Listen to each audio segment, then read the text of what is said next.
Hello दोस्तों, जैसा कि आप लोग को हम बता चुके थे 11th क्लास का यूनिट एंड मेजरमेंट, ठीक है। तो हम लोग को फर्स्ट लेक्चर कंप्लीट हो चुका था। अब सेकेंड लेक्चर हम लोग को कंप्लीट करना है। तो सेकेंड लेक्चर फर्स्ट लेक्चर में हम लोगों को बता चुके थे आप लोगों को कि आखिर में यूनिट क्या होती है, ठीक है। मैंने ये बताया था, यूनिट के टैब बताए थे एंड एक अलग से यूनिट था जिसे सप्लीमेंट्री यूनिट के नाम से जाना जाता था। ये सप्लीमेंट्री यूनिट कितने टैब्स होते, क्या होता था, 2 डायमेंशनल 3 डायमेंशनल, किस तरह से डिफाइन होता था, मैंने बता दिया था।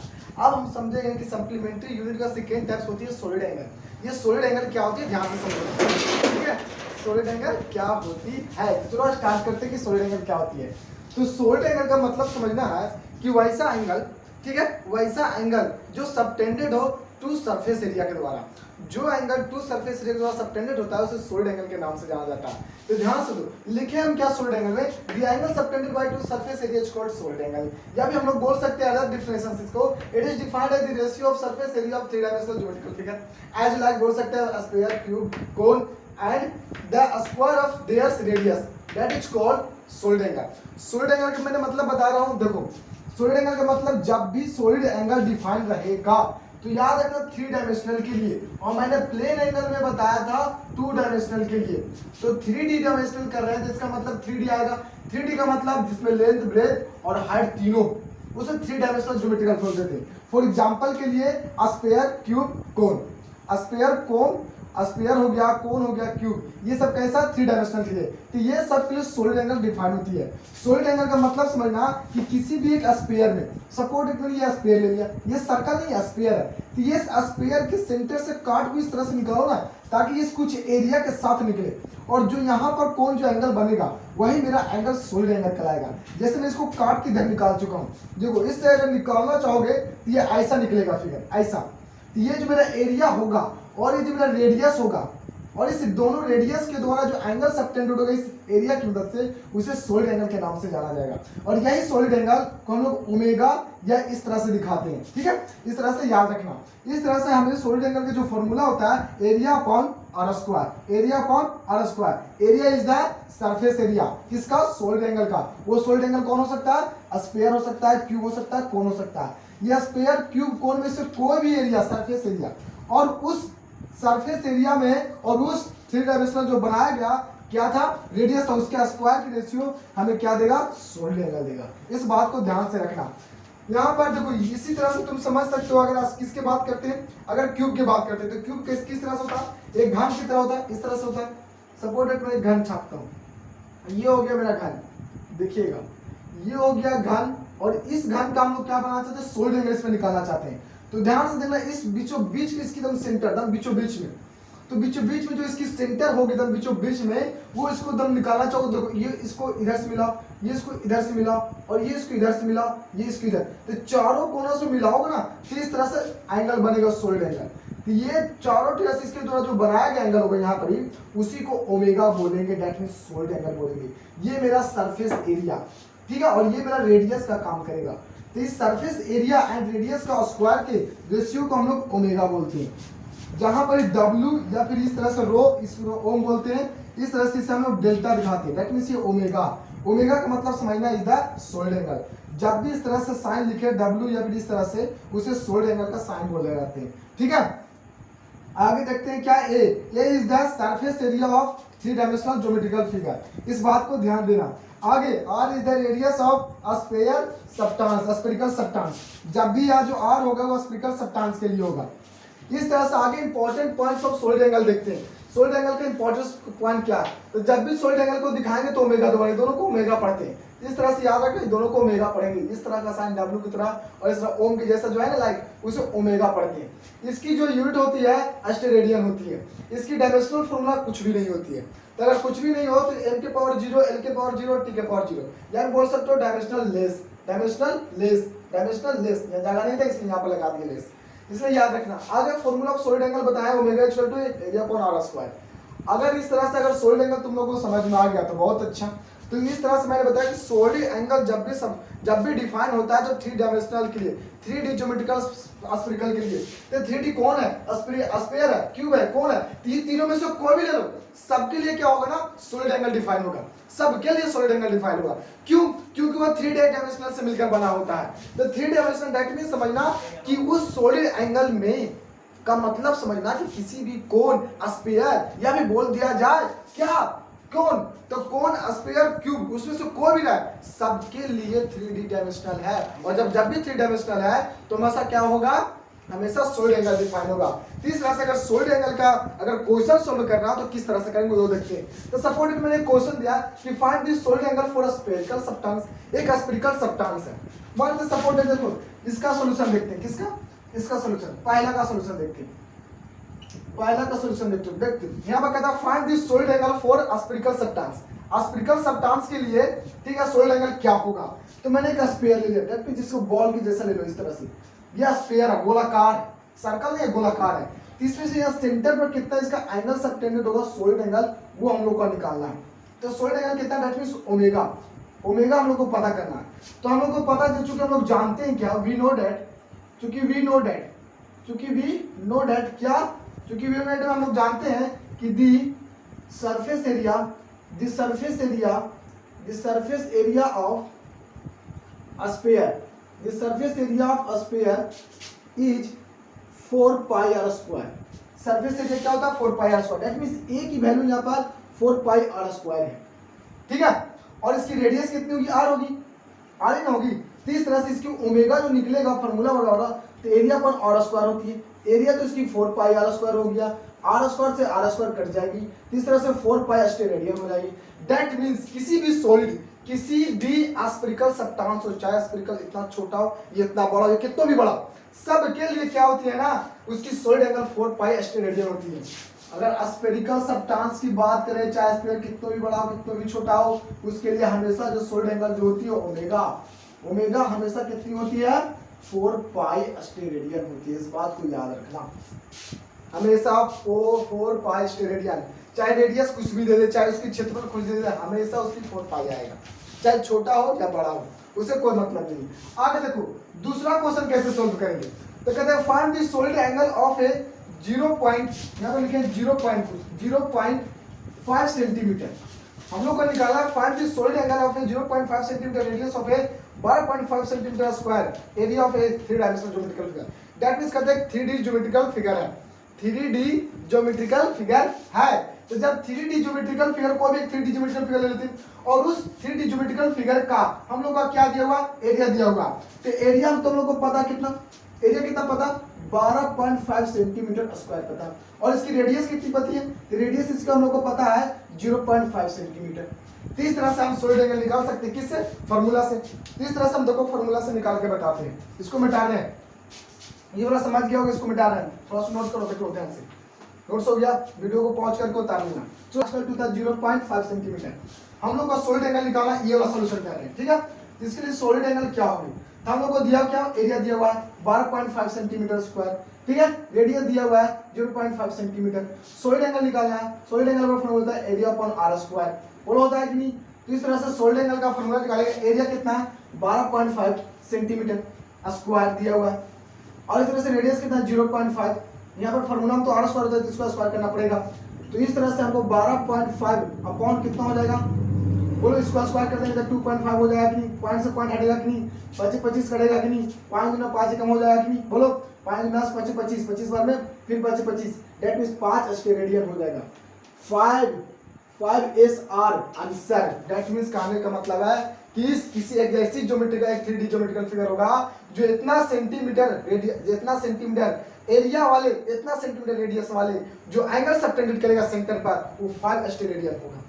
अब ध्यान से सुनना, ये जो एक क्वेश्चन मैं दे रहा हूँ वो तुम्हारा होमवर्क है, मुझे कमेंट्स करके बताना है कैसे बनेगा। तो पूरा का पूरा नोट्स करो, इसको उतारो और ये पूरा वीडियो नोट्स करो, जल्दी पॉज करके वीडियो। चलो आई वीडियो तो बना ही देना, कमेंट करके बताना कि बनता है कि नहीं वाला क्वेश्चन, ठीक है। अब आगे चलते हैं हम लोग, आगे हम लोग पढ़ेंगे क्वांटिटी क्या होती है, ठीक है। तो क्वांटिटी का मतलब हम लोग को समझना है ना कि जिसे मापा जा सकता है, दुनिया में हर एक चीज है या मौजूद, और जिसे मापा जा सकता है और जिसे नहीं मापा जा सकता, इसी को यूनिट के नाम से जाना जा सकता है। यानी कहने का मतलब which can be measured and which can not be measured, that is called quantity. यानी क्या मतलब है कि जिस चीज को तुम मेजर कर सकते हो आसानी पूर्वक और जिसे मेजर नहीं कर सकते हो उसे क्वांटिटी का नाम दिया गया है फिजिक्स में। और ये क्वांटिटी फिजिक्स में मेनली दो ही तरह का होता है, एक फिजिकल क्वांटिटी, एक non physical quantity. Non physical quantity क्या होती है?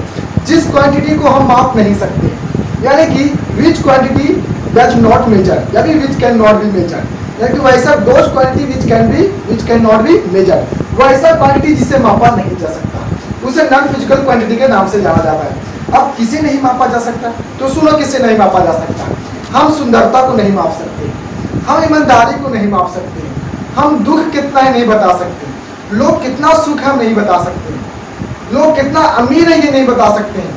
यानी कुछ ऐसा वर्ड होती है, एक ऐसा शब्द होती है, एक ऐसी क्वांटिटी होती है जिसे मेजरमेंट नहीं किया जा सकता, जिसे मेजर ही नहीं कर सकते हो तुम उसे फिजिक्स में। जैसे मैंने ईमानदार आदमी होनेस्ट कितना है, होनेस्टली कितना है, कोई नहीं बता सकता, नहीं बता सकता। आदमी सुंदर कितना तक नहीं बता सकता, आदमी दुख कितना तक ये भी नहीं बता सकता, आदमी खुश कितना तक ये नहीं बता सकता।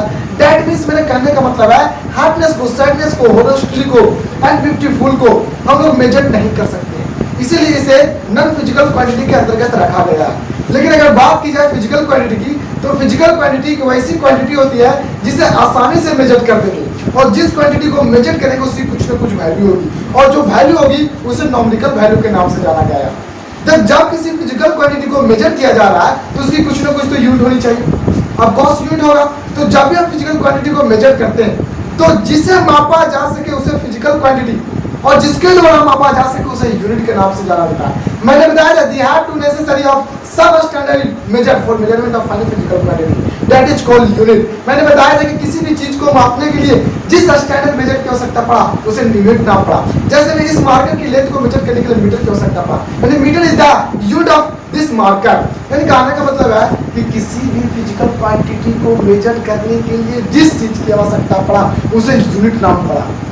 तो फिजिकल क्वांटिटी क्या है सर? जिसे मापा जा सके, और जिसे मापा जा सके तो किसके द्वारा मापा जाएगा? जिसके द्वारा मापा जाएगा वही तो यूनिट कहलाएगा, और जिसे मापा जाएगा वही तो फिजिकल क्वांटिटी कहलाएगा। ना समझ में आ रहा है सर? नहीं समझ में आ रहा? ध्यान समझो पहले कि जिसे मापा जा सके उसे फिजिकल क्वांटिटी, जिसके द्वारा मापा जा सके उसे यूनिट उस फिजिकल क्वांटिटी में कहलाएगा। जैसे हम देखो, जैसे मैंने ले लिया, मैंने एक रड ले लिया, एक मैंने रड का लंबाई ले लिया। अब इस रड की लंबाई को मेजर करोगे, लंबाई को मेजर किया जा सकता है, इसलिए लंबाई इज द फिजिकल क्वांटिटी। मास को मेजर कर सकते हो, mass is the physical quantity. Energy को मेजर कर सकते हो, energy is the physical quantity.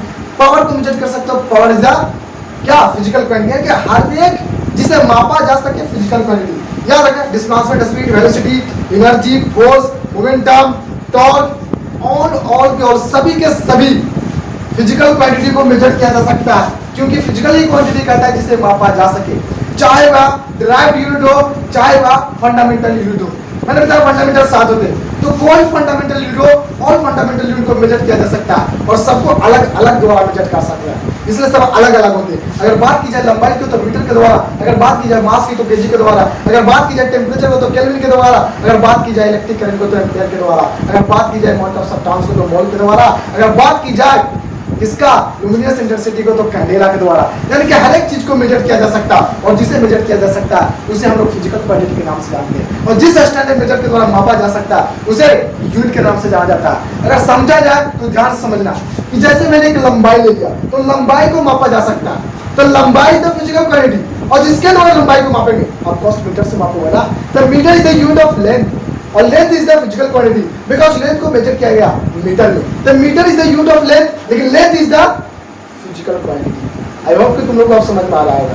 तो यानी कि कहने का मतलब है कि फिजिकल क्वांटिटी वो ऐसी क्वांटिटी होती है जिसे तुम माप सकते हो, और जिसे माप सकते हो उसकी कुछ ना कुछ वैल्यू होगी, और जो वैल्यू होगी उसे न्यूमेरिकल वैल्यू के नाम से जाना जाएगा, और उसके साथ यूनिट पक्का होगा, क्योंकि मापने को तो कुछ तो स्टैंडर्ड यूनिट होगा जिसे मापा जा सकता है। ध्यान समझो, जिसे मापा जा सकता है उसे फिजिकल क्वांटिटी, और जब फिजिकल क्वांटिटी को मापोगे तो कुछ तो वैल्यू मिलेगा। 10 किलो, 20 किलो, 30 किलो कुछ तो मिल रहा है, तो 10 क्या है? 10 इज द नॉमिकल वैल्यू, पर किलोमीटर में केजी क्या? KG the unit of mass. That means हमेशा फिजिकल क्वांटिटी का क्या होती है? नॉमिकल वैल्यू होती है और यूनिट होती है। इस बात को याद रखना। जैसे मैंने बताया इसी तरह से मैंने फिजिकल क्वांटिटी का डिफाइन किया, those quantity which can be measured with numerical value and their unit is called physical quantity. यानी जिसे मापा जा सकता है उसके नॉमिकल वैल्यू और यूनिट के साथ उसे फिजिकल क्वांटिटी कहेंगे। ऐसे बहुत बनी है, जैसे लेंथ, मास, टाइम, ठीक है, energy, power, momentum, force, torque, ठीक है, energy, velocity, speed, displacement, distance, बहुत सी जो है फिजिकल क्वांटिटी है। जैसे मैंने एक्सपेरिमेंट करता हूँ, जैसे मैंने we take a rod as like in below figure, मैंने एक रॉड ले लिया जो कि एल लेंथ का, तो इस एल लेंथ का मैंने मेजर किया, we measured of this rod. जब हम लोग इस रॉड को मेजर करते हैं तो वी ऑब्टेन अप्रोक्सीमेटली, मान लेते हैं सपोज दैट अप्रोक्सीमेटली 10 मीटर का लेंथ है, तो 10 मीटर यानी कि मेजर ऑफ लेंथ को मैं मापा जा रहा, लेंथ को क्या जा रहा, मापा था, जिसे मापा जा सके physical quantity, that means length is the physical quantity, क्योंकि मापा जा रहा है किसमें, मीटर में। तो metre is the unit of length, but 10 metre क्या, 10 इज द नॉमिकल वैल्यू, यानी कि लेंथ को मापा गया 10 मीटर, मैंने अप्रोक्सीमेटली मान लिया रॉड की लंबाई 10 मीटर है, तो ये क्या हो गया ना, तो 10 क्या नॉमिकल वैल्यू और मीटर क्या मेरा unit of the length, and length क्या इज द फिजिकल क्वांटिटी। क्यों, क्योंकि लेंथ को मापा जा रहा है, इसीलिए जिसे मापा जा सके, याद रखो जिसे मापा जा सके, याद रखो जिसे मापा जा सके, समझना, जिसे मापा जा सके उसे फिजिकल क्वांटिटी, और जिस स्टैंडर्ड मेजर के द्वारा मापा जा सके उसे यूनिट कहेंगे। और जब मेजर करोगे तो नॉमिकल वैल्यू मिलेगा, वो भी यूनिट के साथ। किसी भी फिजिकल क्वांटिटी किसे मापोगे, फोर्स को, तो फोर्स करोगे 10 न्यूटन, तो 10 क्या, 10 is the numerical value, but newton क्या, newton is the unit of force, बोलेगा जिससे मापा जा सकता है उसको यूनिट भी मिलेगा, नॉमिकल भी वैल्यू मिलेगा, और वही फिजिकल क्वांटिटी है। तो इस तरह से हमें फिजिकल क्वांटिटी जाना, अभी तुरंत जाना मैंने क्वांटिटी क्या होती है, क्वांटिटी के टाइप्स जाना। अब हम लोग जानेंगे कि फिजिकल क्वांटिटी के पास अगर मैंने मेजर कर रहा हूँ, हर एक फिजिकल क्वांटिटी को मेजर कर रहा हूँ, तो उस हर एक फिजिकल क्वांटिटी के पास सिर्फ और सिर्फ मैग्नीट्यूड होगा। सर आप तो बता रहे कि मैग्नीट्यूड उसका होगा, चलो ठीक है, कैसे होगा मैग्नीट्यूड, कि जैसे मैं कहने का मतलब है 10 न्यूटन फोर्स लगा किसी भी बॉडी पर, तो मैंने फोर्स को मेजर कर दिया 10 न्यूटन के द्वारा, तो 10 इज द मैग्नीट्यूड। लेकिन क्या इस फोर्स के पास डायरेक्शन है, क्या ऑल फिजिकल क्वांटिटी के पास डायरेक्शन है? याद रखना, इस बात को मैं ध्यान से बताने जा रहा हूं। All physical quantity in physics have numerical value and unit, याद रखना, बट हैज नो डायरेक्शन। याद रखना, फिजिक्स में सारे के सारे फिजिकल क्वांटिटी के पास मैग्नीट्यूड होता है, लेकिन सारे फिजिकल क्वांटिटी के पास डायरेक्शन नहीं होता है। इसी के आधार पर फिजिकल क्वांटिटी को पार्ट्स में बांट दिया गया, क्योंकि all physical quantity have not different direction, but all physical quantity have a different magnitude या undifferent magnitude, लेकिन different direction नहीं होगा, और जिसका different direction नहीं होगा और जिसका direction अगर होगा तो कौन सी quantity होगा, कौन सी physical quantity होगा। तो इस आधार पर हम physical quantity को भी टाइप्स कर सकते हैं। तो इस आधार से physical quantity 3 टाइप्स की होती है, जिसका हमसे पहला वेक्टर क्वांटिटी, दूसरा स्केलर क्वांटिटी और तीसरा टेंसर क्वांटिटी। वेक्टर क्वांटिटी क्या होती है, टेंसर क्वांटिटी क्या होती है, स्केलर क्वांटिटी क्या होती है, मैं सब बताता हूँ, ठीक है। उससे पहले इसको नोट्स करो, फिर इसके बाद हम बताता हूँ। आई होप समझ में आ गया होगा, अगर नहीं समझ में आ रहा तो वीडियो को पीछे कर रिवॉल्व कर बार बार देख सकते हो, तो आप पक्का आप लोगों का समझ में आ जाएगा। और जब भी मैं आप लोगों को बोलूँ कि नोट्स करने के लिए स्टार्ट कर दो, कॉपी कलम निकालेंगे तो तुरंत नोट्स कर दिया करो। मैं इसकी वीडियो है डेली के daily lecture by lecture upload करते रहूँगा, ठीक है। जल्दी से नोट्स करो, मैं आगे vector quantity, scalar quantity and tensor quantity के बारे में बताने जा रहा हूँ। जल्दी नोट्स करो।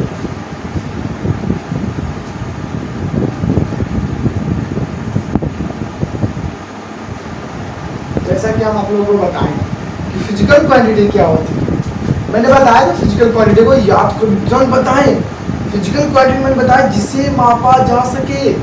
Those quantities can be measured easily with magnitude as well as direction। क्या क्या उसका डायरेक्शन या क्या मैग्नीट्यूड के साथ साथ यूनिट होनी चाहिए। इस बात का मैं क्यों इससे सर, अगर जिस फिजिकल क्वांटिटी के जो आप मेजर कर रहे हैं ना, उस फिजिकल क्वांटिटी का पक्का कुछ ना कुछ मैग्नीट्यूड होगा। अरे इसको भी मेजर करें 2 ग्राम 3 ग्राम 4 ग्राम 5 ग्राम 6 ग्राम, तो 3 यूनिट तो होगा, मीटर मीटर कुछ भी तो होगा, सेंटीमीटर 0.5 सेंटीमीटर कुछ तो हुआ। तो जिसे मापा जा सके उसका यूनिट एंड मैग्नीट्यूड दोनों होगा। तो सवाल की यूनिट था क्या उसका डायरेक्शन भी होगा सर? नहीं, सब फिजिकल क्वांटिटी के पास डायरेक्शन नहीं होगा और सब फिजिकल क्वांटिटी के पास मैग्नीट्यूड होगा। मैग्नीट्यूड होगा लेकिन डायरेक्शन नहीं होगा। तो इस हिसाब से मैंने बताया कि फिजिकल क्वांटिटी को भी बांटा जा सकता है। तो कितने भागों में बांटा जा सकता है? तो ओनली फॉर 3 भागों में बांटा जा सकता है। इसमें जो पहला भाग जो होती है, पहला पार्ट जो होती है, जो पहला टाइप जो होती है फिजिकल क्वांटिटी की, वो हम लोगों का होता है वेक्टर क्वांटिटी, दूसरी होती है स्केलर क्वांटिटी और तीसरी होती है टेंसर क्वांटिटी। तो आखिर में वेक्टर, स्केलर और टेंसर क्वांटिटी है क्या? तो यहाँ तो देखा गया कि फिजिकल क्वांटिटी से मापा जा सके और हर एक फिजिकल क्वांटिटी के पास मैग्नीट्यूड होगा और यूनिट भी होगा। तो अगर हर एक फिजिकल क्वांटिटी के पास मैग्नीट्यूड होगा तो हर एक क्वांटिटी के पास डायरेक्शन नहीं होगा। अगर जिसके पास डायरेक्शन होगा उसे वेक्टर कहेंगे और जिसके पास डायरेक्शन नहीं होगा उसे स्केलर कह देंगे। लेकिन पता कैसे चलेगा कि किसी फिजिकल क्वांटिटी के पास डायरेक्शन है और किसी फिजिकल क्वांटिटी के पास वेक्टर है, मतलब मैग्नीट्यूड भी है और डायरेक्शन दोनों है, और किसी के पास ओनली फॉर मैग्नीट्यूड है, डायरेक्शन नहीं है? ये कैसे पता चलेगा? तो हम लोग पता करेंगे। तो देखो कैसे करेंगे, एक्सपेरिमेंट लेंगे। तो मैंने बोला वेक्टर पहले समझो क्या होता है। मैंने बोला वैसा क्वांटिटी जिसके पास मैग्नीट्यूड के साथ साथ डायरेक्शन भी हो और वो वेक्टर लॉ ऑफ एडिशन को फॉलो करे। ये बताएंगे जब वेक्टर पढ़ाएंगे तब। वेक्टर का अलग से डिफाइन आता है जो वेक्टर लॉ ऑफ एडिशन को फॉलो करे। तो फिलहाल आप लोग यहाँ पर ये भी जानेंगे, ये भी सही है कि जिस क्वांटिटी के पास मैग्नीट्यूड के साथ साथ डायरेक्शन भी होती है और भी एक डिफरेंट डायरेक्शन होती है, उसे हम लोग वेक्टर क्वांटिटी के नाम से जाना जाता है। तो ऐसे में कौन कौन सी वेक्टर क्वांटिटी है जिसके पास डायरेक्शन के साथ साथ मैग्नीट्यूड भी होता है? तो इस तरह से ये होता है हम लोग का, जानते हो क्या कौन? ये होता है हम लोग का होता है जैसे में डिस्प्लेसमेंट हो गया, जैसे में मोमेंटम हो गया, जैसे वेलोसिटी हो गई, याद करो, जैसे में एक्सीलरेशन हो गया, जैसे में फोर्स हो गया, जैसे में वेट हो गया, जैसे में इंपल्स हो गया। सारा का सारा एग्जांपल वेक्टर के बता रहे। कैसे सर? हमको याद है, इसीलिए तुम लोगों को भी याद हो जाएगा। कैसे याद हो जाएगा तो मैं बताऊंगा। ये सारे फिजिकल क्वांटिटी के पास force, momentum, displacement, velocity, acceleration, impulse, weight, सबके पास मैग्नीट्यूड के साथ साथ क्या है? डायरेक्शन भी है, इसलिए वेक्टर है। कैसे पता चलेगा? तो मैं एक एक्सपेरिमेंट करता हूं। जैसे आओ, that means force is a vector quantity. और कैसे? तो देखो कैसे होती है। सपोज मैंने कहा किया एक m मास की कोई ऑब्जेक्ट ले लिया, ये मास की कोई ऑब्जेक्ट है, ठीक है। जब आप लोगों से पूछूंगा कि इस जब ऑब्जेक्ट पे मैंने फोर्स अप्लाई किया तो ये ऑब्जेक्ट मूव्स किधर करेगा। अगर सारा का सारा स्टूडेंट अगर एक डिफरेंट डायरेक्शन बताती है तो याद रखना उसे लोग वेक्टर क्वांटिटी के नाम से जानेंगे, क्योंकि हर एक फिजिकल क्वांटिटी के पास मैग्नीट्यूड है, हमको पता करना है डायरेक्शन। और जिसका डायरेक्शन पता चल गया वेक्टर बोल देना, जिसके पास डायरेक्शन पता नहीं चल रहा वो स्केलर हो गया। और कैसे पता चलेगा मैं दिखाता हूँ एक एग्जांपल लेकर, बाकी सब इसी तरह सुनता है, ठीक है। आगे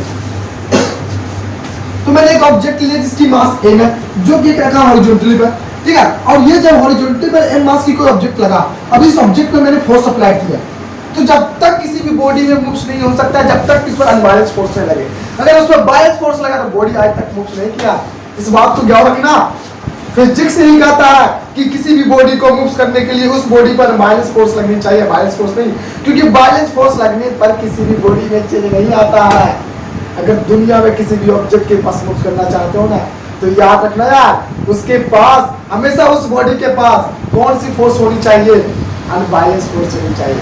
अगर बैलेंस फोर्स लग गया ना तो कहीं नहीं मूव करेगा। मैं बता दूं कैसे? क्योंकि बैलेंस फोर्स की मैग्नीट्यूड जीरो होती है और जिसका जीरो हो जाएगा वो मूव से नहीं करेगा। सपोज देखो ये मेरी मार्कर, अब इस मार्कर को मैं क्या करना चाहता हूँ ना, इसको मैं चाहता हूँ कि मूव्स करे, तो मूव्स करेगा तो इस पर फोर्स लगाऊंगा।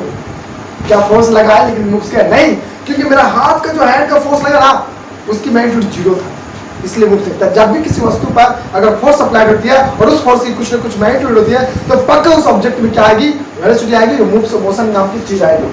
तो इस ऑब्जेक्ट में मैंने फोर्स लगाया 10 न्यूटन का, तो बताना है आप लोगों को कि ऑब्जेक्ट मूव्स किधर करेगा। ऑफ कोर्स जिस डायरेक्शन में फोर्स अप्लाई होती है उसी डायरेक्शन में ऑब्जेक्ट मूव्स करती है। तो मैंने इस डायरेक्शन से फोर्स लगाया 10 न्यूटन का, तो 10 न्यूटन क्या है? मैग्नीट्यूड है किसके पास? फोर्स के पास। लेकिन फोर्स की डायरेक्शन किधर मिला? तो मिला ईस्ट की तरफ। मान लीजिए ये ईस्ट है तो ये ऑब्जेक्ट मूव्स करेगा ईस्ट की तरफ। दैट मींस फोर्स जो अप्लाइड हो रहा है 10 न्यूटन का फोर्स इस ऑब्जेक्ट पर ईस्ट की तरफ, ईस्ट मिलेगा, यानी कि फोर्स के पास यहाँ पर फोर्स के पास मैग्नीट्यूड 10 न्यूटन है और डायरेक्शन एक डिफरेंट डायरेक्शन ईस्ट है। तो जिस फिजिकल के क्वांटिटी के पास मैग्नीट्यूड और डायरेक्शन दोनों उसे वेक्टर कहेंगे, इसीलिए वेक्टर फोर्स वाला वेक्टर कहेंगे। एज लाइक इसी तरह से momentum, velocity, force, displacement, impulse, acceleration, weight सबके सब वेक्टर, क्योंकि सब सारे का पास मैग्नीट्यूड के साथ साथ क्या होती है? डायरेक्शन होती है। अब हम लोग बात करते हैं स्केलर क्वांटिटी। तो स्केलर क्वांटिटी क्या होती है? द स्केलर क्वांटिटी वैसी क्वांटिटी होती है जिसके पास only for magnitude has not direction, जिसके पास डायरेक्शन ही नहीं सिर्फ मैग्नीट्यूड हो, उसे बोलते हैं स्केलर क्वांटिटी। और याद रखना है फिजिकल क्वांटिटी के टाइप्स है, मैंने बोला कि जिस सारा का सारा फिजिकल क्वांटिटी के पास मैग्नीट्यूड होता है बट डायरेक्शन नहीं होता, जिसके पास डायरेक्शन होता वही मेरा वेक्टर बनता है, और जिसके पास डायरेक्शन नहीं होता ओनली फॉर मैग्नीट्यूड होता वही मेरा स्केलर बनता है। तो स्केलर क्वांटिटी का था कि दोज क्वांटिटी व्हिच है only magnitude has no direction, that is called a scalar quantity. For example, all fundamental unit is example of a scalar quantity. सारा का सारा फंडामेंटल यूनिट कौन कौन था, ध्यान से सुनना, कौन कौन था, लेंथ, मास, टेम्परेचर, टाइम, चार हुआ। अब बताते हैं इलेक्ट्रिक करंट, इसी तरह से हो जाएगा luminous intensity and amount of substance, 7 हो गया ना नहीं, लेंथ, मास, टाइम, इलेक्ट्रिक करंट क्या हुआ, 4 हुआ, टेम्परेचर 5 हुआ, अमाउंट ऑफ सब्सटेंस 6 हुआ, लुमिनस इंटेंसिटी क्या हुआ, 7 हुआ। ये सातों का सातों के पास ओनली फॉर मैग्नीट्यूड होती है, नॉट डायरेक्शन, इसीलिए इसे क्या बोला गया, स्केलर क्वांटिटी बोला गया। अब कैसे नहीं होता है सर, आप एक एग्जांपल लेके बताइए। तो आओ टाइम के पास एक एक्सपेरिमेंट करते हैं हम लोग अबाउट टाइम, टाइम के बारे में देखते हैं। तो टाइम हम तुमसे पूछेंगे कि टाइम कितना बजा, तो तुम लोग ऑफकोर्स बोलोगे सर 12 बजा, तो मैंने 12 लिख दिया, बजा भी लिख दिया। तो 12 क्या सर, 12 मैग्नीट्यूड है, पर बजा यूनिट नहीं है। बट 60 सेकेंड लो तो 60 इज द मैग्नीट्यूड और second is the unit of time, but बाजा is the not unit of time. समझ में आ रहा, बाजा उजा कुछ नहीं होता है, बाजा यूनिट नहीं होता है टाइम का, सेकेंड और our and minute is the unit of time, ठीक है, इस बात को याद रखना, बाजा यूनिट नहीं होगा। आगे तो 12 is the magnitude of time, जब 60 क्या होगा magnitude and second is the unit of time. लेकिन मैं बोलूंगा कि 12 बजे पर किधर बजा सर, कोई भी लड़का डिफरेंट डायरेक्शन नहीं बता सकता। कोई बोलेगा घड़ी में बजा सर, कोई बोलेगा दीवार में बजा सर, कोई बजा मोबाइल में बजा सर, कोई बजा उधर बजा सर, किधर बजा, डिफरेंट डायरेक्शन बताओ ना। जिस प्रकार से जब फोर्स अप्लाई कर रहे थे इस ऑब्जेक्ट पर, तो सब स्टूडेंट बोल रहा है कि सर मूव्स इधर चलेगा, इधर, क्योंकि फोर्स अब इधर लगा रहे हैं। कोई बोल रहा है कि उधर जा रहा फोर्स, मैंने बोला इस ऑब्जेक्ट पर मैं फोर्स लगा रहा हूँ, किधर जा रहा, ऑफ कोर्स उधर जा रहा, क्या इधर जा रहा था, नीचे जा रहा था, ऊपर नहीं जा रहा था, दैट मींस इसके पास डिफरेंट डायरेक्शन था, इसलिए वेक्टर मिला। क्या टाइम के पास वेक्टर डिफरेंट मिला नहीं, इसलिए स्क्वायर बन गया। समझ में आया, यानी कि जिस क्वांटिटी के पास ओनली फॉर मैग्नीट्यूड है नॉट डायरेक्शन स्केलर क्वांटिटी। इसके साथ साथ एग्जांपल में कौन आएगा, और मैंने बोला और फंडामेंटल यूनिट, इसी तरह से density, energy, power, volume, area, distance, time, mass, ये सब के सब क्या स्केलर क्वांटिटी, बिकॉज इस सब के पास सिर्फ और सिर्फ मैग्नीट्यूड होती है, डायरेक्शन नहीं होती, इसीलिए इस बात को याद रखें। आगे आते हैं तीसरा हम लोग टेंशन क्वांटिटी। टेंशन क्वांटिटी क्या होती है, वैसा क्वांटिटी जिसके पास तो मैग्नीट्यूड भी और डायरेक्शन भी होगा, बट किधर होगा, कितना होगा नहीं बता सकते। जिसपे अगर बात की जाए ना कि जिस फिजिकल क्वांटिटी के पास अलग अलग डायरेक्शन में अलग अलग मैग्नीट्यूड में, तो उसे हम लोग टेंशन क्वांटिटी का नाम देते हैं। अब सवाल क्रिएट होता है कि सर ऐसा कौन सी फिजिकल क्वांटिटी है जो अलग अलग डायरेक्शन में उसकी अलग अलग मैग्नीट्यूड मिलती है। तो ऐसे एग्जांपल आता है फिजिकल क्वांटिटी में pressure and electric current. Electric current and pressure एक ऐसी फिजिकल क्वांटिटी है जिसके पास डायरेक्शन के साथ साथ मेरा क्या मिलती है, मैग्नीट्यूड मिलती है, लेकिन अलग अलग डायरेक्शन में अलग अलग मैग्नीट्यूड होती है। अब ये कैसे पता चलेगा कि अगर अलग अलग डायरेक्शन में मेरा अलग अलग मैग्नीट्यूड होता है, तो एक सिंपल एग्जांपल देना होता है, ध्यान से समझना।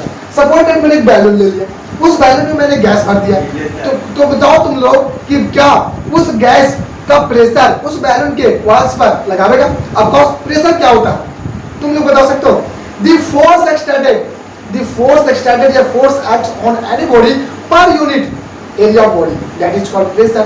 तो इस बॉडी का, इस बैलून का भी कुछ तो कुछ एरिया होगा, दैट मींस वॉल जिसको बोलते हैं, और उस पर प्रेशर का फोर्स लगा, that means pressure, that means sorry मतलब गैस, यानी कि गैस झुका करेगा इस बैलून के दीवार पर, फोर्स लगाएगा, तो उसे प्रेशर बोलेंगे। तो तुम लोग को देखो हमारे लोग समझते हैं कि अगर इसके अलग अलग डायरेक्शन में अलग अलग मैग्नीट्यूड कैसे मिला। तो देखो इस बैलून में हवा भरा, तो हवा भरा तो इसकी बैलून फूलना स्टार्ट करेगा। जब फूलना स्टार्ट करेगा तो एक समय कहीं पे देखेगा कि यहाँ पर ज्यादा फूल रहा है, यहाँ पर कम फूल रहा है। ऐसा क्यों सोच सकते हो ना, क्योंकि यहाँ पर जो गैस की प्रेशर होगी एज कंपेयर टू यहाँ की प्रेशर ज्यादा होगी, इसलिए यहाँ पर ज्यादा फूला, यहाँ पर कम फूला। लेकिन अगर मैं ऐसा समय करूँ फूकते जाओ, देख समय है कि बैलून फटेगा, तो कहां से, यहां से फट जाएगा। यहां से क्यों नहीं फटा सर, क्योंकि यहां पर प्रेशर सबसे ज्यादा था कंपेयर टू यहां, तो यहाँ पर प्रेशर कुछ और, यहाँ पर प्रेशर कुछ और, इस डायरेक्शन में प्रेशर कुछ और, इस डायरेक्शन में कुछ और प्रेशर, यानी कि अलग अलग डायरेक्शन में प्रेशर अलग अलग मिला, बैलून में प्रेशर कर सकते हो। तो इस तरह से हम कह सकते हैं कि अलग अलग डायरेक्शन में अलग अलग किसी भी फिजिकल क्वांटिटी के मैग्नीट्यूड मिले तो उसे हम लोग कहते हैं टेंसर क्वांटिटी। और इसी तरह से एक और एग्जांपल आता है करंट। लेकिन बात करें करंट की, सवाल क्रिएट होता है कि जब करंट में एक टेंसर क्वांटिटी है सर, तो आपने बोला स्केलर क्वांटिटी का और fundamental example of the scalar quantity, but fundamental quantity में तो इलेक्ट्रिक करंट भी आता है सर। तो अब जब स्केलर क्वांटिटी बता रहा है तो ये कैसे हो गया टेंसर क्वांटिटी? जिस बात को याद रखना, जब एग्जाम में अगर पूछे, अगर स्केलर क्वांटिटी अगर मान के चलो पूछे कि इलेक्ट्रिक करंट में भी इलेक्ट्रिक करंट हो सकता है, कौन सी वेक्टर क्वांटिटी हो सकता है, यानी कौन सी क्वांटिटी होगा? अगर आपका ऑप्शन रहता है वेक्टर स्केलर, ठीक है, बोथ नॉन ऑफ दिस, ऐसा क्वेश्चन रहता है तो हम लोग जब मारेंगे 10 स्केलर मारेंगे, क्योंकि इसमें टेंशन नहीं दिया। अगर टेंशन देते तो टेंशन मारते, इस बात को याद रखना। यानी कि एक एक्सेप्शन है, हम देखते हैं कि हर केमिस्ट्री में एक्सेप्शन होता है। तो ठीक मान लो यहाँ पर भी एक इलेक्ट्रिक करंट एक ऐसी, ठीक है, फिजिकल क्वांटिटी है जिसके पास अलग अलग डायरेक्शन में अलग अलग क्वांटिटी मिलती है। बस अब अगले लेक्चर, इसलिए वीडियो को नोट्स करते रहो, मैं थोड़ा सा हटता हूँ, ट्राई करते रहो, नोट्स करते रहो, और द बेस्ट नोट्स करो जल्दी से।